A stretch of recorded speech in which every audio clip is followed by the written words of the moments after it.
Howdy y'all. Hey, me and Lori been in the market for a Jeep, and it's a pretty big purchase, so you want to really look the vehicle over, and so I made a list. I'll share that with you. But anyway, I want to kind of run through some of those items and kind of show you what to look for. So there's a lot to do, so let's get started. Now, one thing you want to do is just overall look at your vehicle and make sure it's not sitting crooked, that it looks like it's, sitting straight, hadn't been in a wreck with the frame bent or something. And then I like to check the suspension by just pushing down as hard as I can with all my weight. And that vehicle should just kind of basically rise back up and then kind of come to a stop. If it starts, bouncing around like, some kind of a waveform, then your suspension is likely shot. Try and bounce all four corners of the vehicle to test the suspension. Now, go around to all four tires and grab it at the 12 o'clock and shake it and see if you got any kind of rattle and looseness. And then try and get a hold of it and rock it back and forth. If you feel anything grinding or clicking, just doesn't feel right, it's not solid, it's possible you got a wheel bearing going out. Now next, I'm going to take my finger and run it down the lines of all the vehicle, the doors. You want to feel and make sure that all of the joints are all pretty much uniform. Oftentimes you'll get into a vehicle that's, if it's been wrecked, these lines won't be exactly true.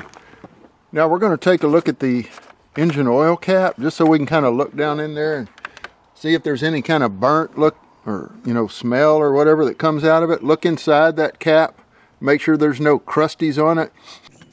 Now we're going to take a look at the engine oil, and what you're looking for here is just what color is the oil. Does it look like it's a milkshake that may have water in it? Is it up to the proper level? Is it all dirty and black and needs to be changed, indicating the person didn't really take good care of the vehicle? We're going to take a look at what kind of fluids is in the radiator. You want to make sure this is done while it's still cold. You don't ever want to open one of these caps with the engine being hot, but this one looks like it's got is full of fluids, and the cap's not all crusty and rusty, so that looks good. Now next, we want to take a look at the power steering fluid and make sure that the level is where you want it. Also, you want to check your engine coolant, the reservoir, see if it's got anything in it. It looks like it does. Also, your wiper fluids. If this thing is not holding any fluid, then there may be a leak down bottom. And also your brake fluid. So just be sure and check all of the fluids out. Take a look at your AC compressor. Look around at the joints. Make sure that there's no O-rings that look like they're leaking any kind of fluids out. Now next, we're going to start at the battery and see if there's a bunch of old corrosion or any wires that look like they've been compromised. We'll just kind of follow these wires around and look for any areas that look like they might have any burn spots on them. And while you're en route, you can take a look at these hoses as well and see if they got any kind of spider webbing look to them that looks like they might be real old or something. Give them a little squeeze. Probably not a bad idea to check the air filter as well. See if you got any cracks or anything in your air intake. And then you want to look at the serpentine belt. See if it's got any kind of spider webbing look to it that might indicate it's got a little dry rot on it. Now it's probably also a good idea to find your fuse box, open it up, and look carefully down through that fuse, those fuses. If you see anything that looks like it's got a burnt spot on it, that could be a red flag. Also want to look at all your tires. Make sure that they're all the same size and check to see if there's any improper wear, on the rims for any kind of dents or dings that look like they've jumped a curb or anything like that. You also want to check all of your locks and make sure that they're all working. Run your finger around inside that tailpipe. If it's all real dark, heavy buildup soot, the engine may be running too rich. Look down the entire length of the vehicle to see if you can tell if there's been any kind of body work that's done. Look carefully on the panels. Sometimes you can even tap on them in areas where you think that rust might be building up. You can see if they don't quite sound right, there might be some Bondo work there. Now be sure and open up your trunk, such as it is, and look underneath any type of covering that may be inside your trunk. because that's probably the one place where a dealer might neglect to check. And pull back anything that's covering it and look to see, for one, if you got a spare tire and a jack and such, but you also are looking to see if there's any rust spots or any sour smells that may indicate the vehicle has been in a flood. Now, I also like to wear some kind of, crummy clothes that I don't mind getting dirty, because I'm going to get down and dirty up underneath this vehicle. I want to look at the muffler, the axles, U-joints, any suspension, that kind of thing. Trace out that muffler. See if you see any kind of holes that might be in it, all the way back till it gets to the tailpipe. You want to look at the frame and make sure there's no rust that's, gone through it. This one's in pretty good shape. On the U-joints, I like to really get my hand right on them and give them a good hard shaking. Make sure they don't kind of feel loose or rattly or anything like that. This one's solid.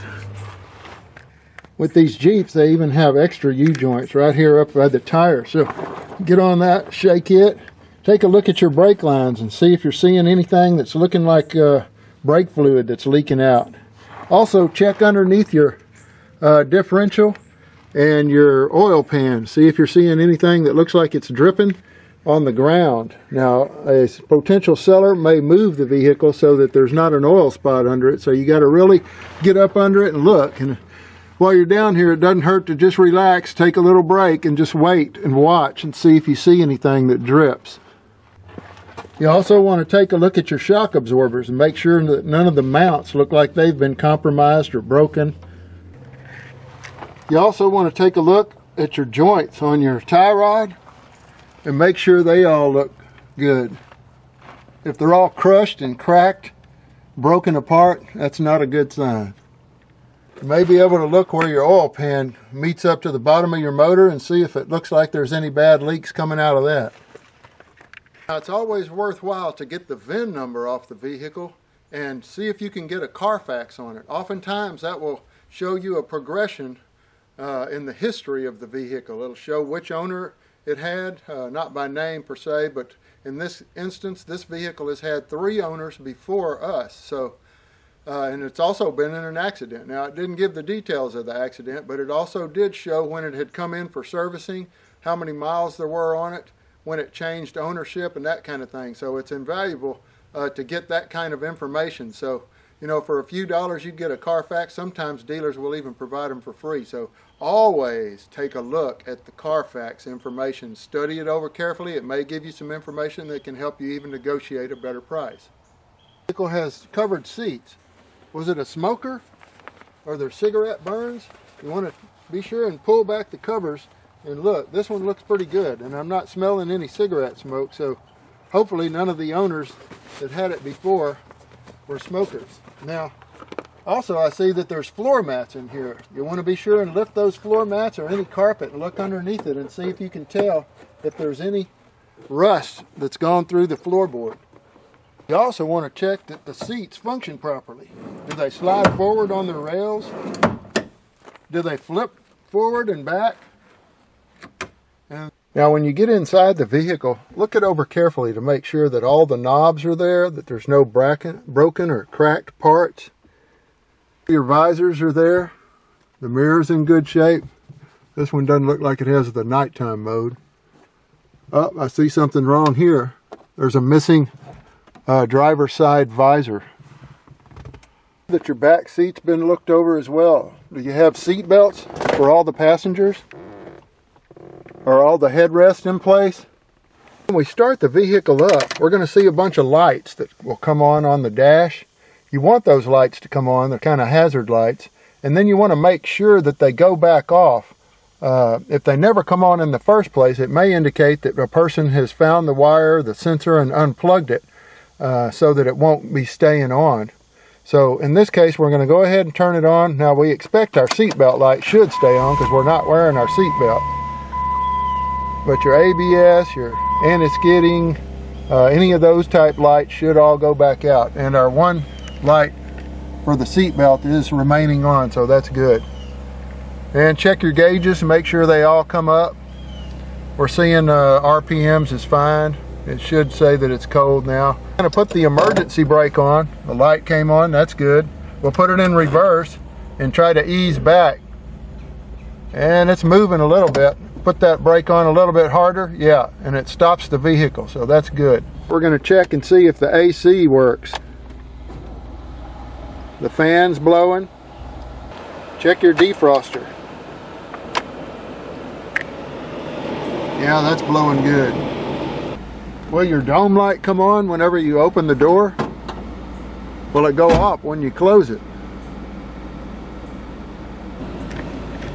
You want to take each one of these gears in turn and put it in it and make sure that it's working. Try your neutral, try your drive, and also try your low gears. If your vehicle is equipped with four-wheel drive, you also want to make sure that you try each one of the drive gears in your four-wheel drive. Check your blinkers and your hazard lights. Also want to check and make sure your windows either manually roll up and down, or if they have electric motors that they'll go up and down all the way. Check all four.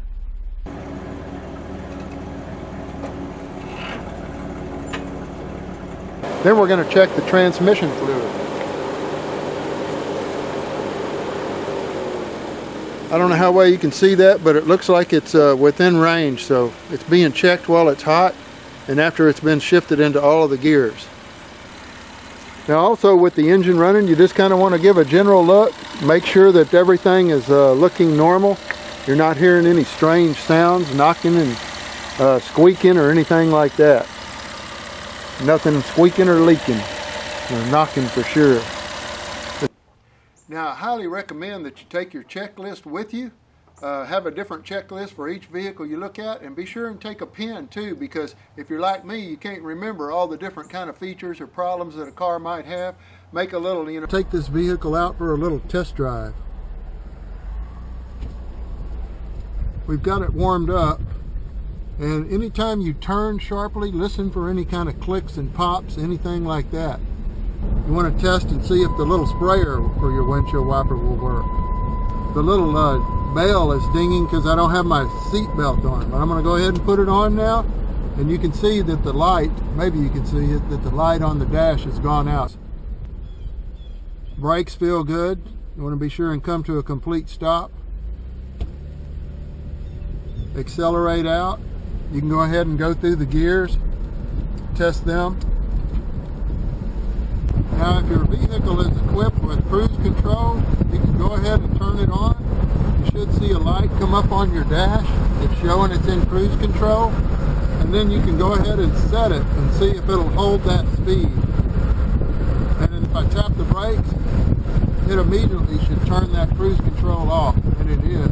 And look, your tires are in good shape. Your steering wheel should not be shimmying and shaking. And in this case, it looks pretty good, but I'm also going to put the heel of my hand against the 12 o'clock position of the steering wheel, and at various speeds, it should be fairly steady. If your fingers are, moving like that, then chances are you either have worn tires or you have a front end alignment problem. But if you're looking at older vehicles, you definitely want to kind of look through all of these different things. I may have missed something. If you can think of anything I may have missed, leave it in the comment section down below. Best wishes to you in your car shopping.